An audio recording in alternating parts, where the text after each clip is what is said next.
有教师团体今仔开记者会，因指出讲，各县市拢有补助老师健康检查的费用，只有台南市的老师爱满40岁，佮爱减行政才有补助。台南市政府是表示讲，每一个县市有无同的规划。台南市政府有提供一般的老师健康检查巡回车的检查服务。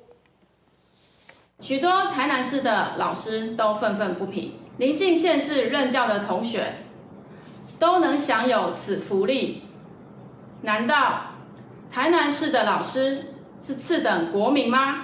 这边控诉台南的教师就敢若触点公民。台南的教师车集伫全国教育产业总工会帮助之下举行记者会，大美各县市会使讲拢有提供教师健检。不过台南市的教师敢若有满40岁，佮有兼行政职的，才有每2年1摆，逐摆上悬4500的补助费用。一般的教师都无这个福利啊，非常的不可取哈！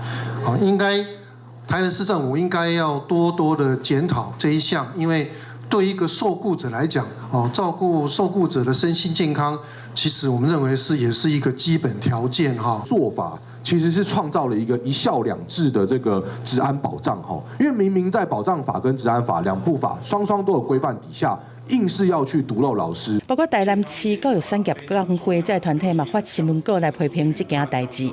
相关团体认为讲，照治安法，市府本来就应该积极来照顾教职人员的身心健康。我们就用统一招标的方式，因为如果你给每一个人，他们有在偏乡的学校任教，他还要去到医院，那有时候因为忙，可能会忘掉。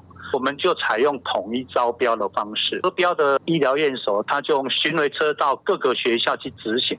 不过对教师团体的指控，台南市政府强调讲，各县市对教师的健检规划无同，除了对40岁以上兼行政职的教师有2年1摆的费用补助，对一般的教师，市府是以统一招标了后的健检巡回车到各校去执行服务。